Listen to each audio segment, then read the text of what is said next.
Okay, got a quick screen recording here with an explanation of how these heated panels go together. So this is the heated panel system installed on a roof so that you can kind of see how this works. The heat cable itself runs along these seams where in a horizontal manner, not vertical. So the heat cable runs through that, and then where it gets to the end, it'll turn around, come back through another one. You can, if you wanted, skip a row and come through, but I'd only recommend doing that if you have a heated panel of copper, not steel.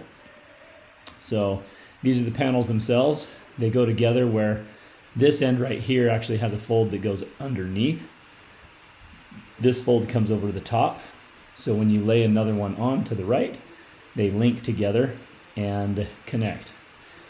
This piece right here on the edge of this board is actually a kind of like a drip edge starter cleat.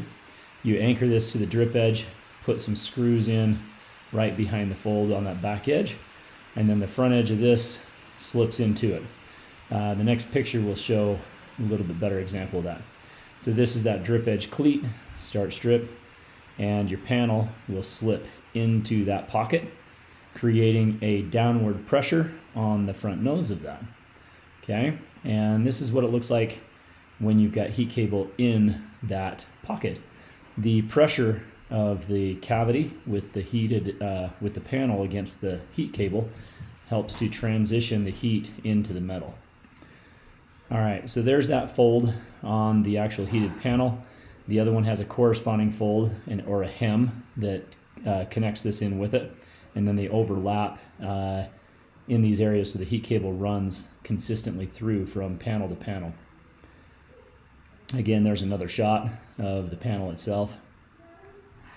You'll notice on this installation of this project in the valley here, we cut these short. We probably could have cut these almost 4 or 5 inches short. We should have been shorter than we did. We cut these a little bit too long, but we need the room for the heat cable to turn around and go into the next pocket. So I want to show you exactly how those transitions work. It'll give you a better, oh, there we go. It'll give you a better understanding of how this connects.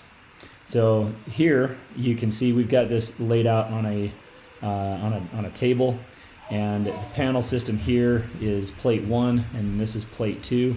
The heat cable will transition going from this up to the second plate and going through that raceway or the pressurized cavity. You need to make sure you have enough cable coming out to the edge of your valley and then going down to your next panel, and I'll explain why here. So covering the heat cable itself, we use what is called a valley end cap. This valley end cap hooks the bottom plate right here, tucks underneath this plate and under the cable itself, and then it contains the heat cable line underneath the plate.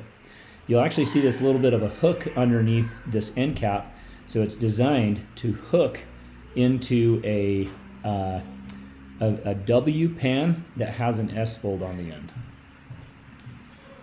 And then here's the second one goes in, so this will slide in, hook on this, and then cup over the top of this piece, allowing the heat cable to be concealed in the pocket.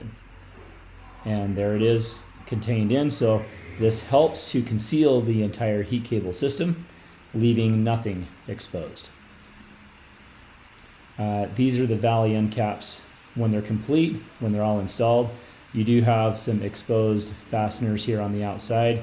Use a neoprene washer screw of some sort so that keeps it sealed. And there's another screw that's underneath right here anchoring that.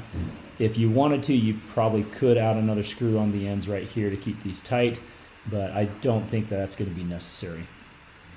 Again, here's the completed project. One of the last things that you may want to consider is these end caps on the end. This just has to be folded over and designed so that it cups the end as an end cap. This particular one, we had a D-style drip edge, which overhangs a little bit right here. So we designed this to have a little bit larger J-channel effect. So that way we can kind of conceal it a little bit better. this is how the system goes together. Each panel can be customized to the roof. So if your exposure to the shingles is 5 inches or 10 inches, you can do that. The heat transferability is much greater in copper. It's a lot less in steel. In steel, I don't know if I would go any bigger than this in high snow load areas, but you can. We have gone up to 12 inches between heat tape lines with the steel, and it does okay, but in cold temperatures and a lot of snowfall, it can fall behind for a period of time and then it catches up. Copper, on the other hand, will have about 3 times the transferability of heat, so it'll cover. You could actually do this system with one line here, skip a row, and do another line right here, and it'll actually transfer through that whole thing. So copper versus steel, you can get these in both. The steel is a Kynar clad, so as long as we have a color chip set that we can match to, we can fabricate these to the color you need. I hope that was helpful. It gives you an example of how these heated panels go together. One last thing. The top row does need to tuck under the shingle. So if you got an asphalt shingle, you will lift that row and tuck this one in and put a screw right there, and then let the shingle counter flash that screw. This right here is an Aluminalock shingle roof, so we had to customize these panels exactly to the exposure size of these, and sometimes you can do that on site with this last row and cut them down to the exact size they need to be. We only had about a 1/2 inch tuck underneath in the gap to tuck that in. So I hope this helps to kind of just at least give you an understanding how these go together, how they work. The effectiveness of the pressurized cavity is what by far destroys the competition when it comes to heated panels. The effectiveness of this has been proven. We've seen it work. I love it. It's been really good. And one of the advantages of this product versus others is heat cable always has a lifespan. When it does need to be replaced, you can easily pull the cable out of these slots, take the end cap off, take your valley caps off, pull the cable out, put some new stuff in, and you're done. So hopefully that was helpful. I appreciate you guys watching.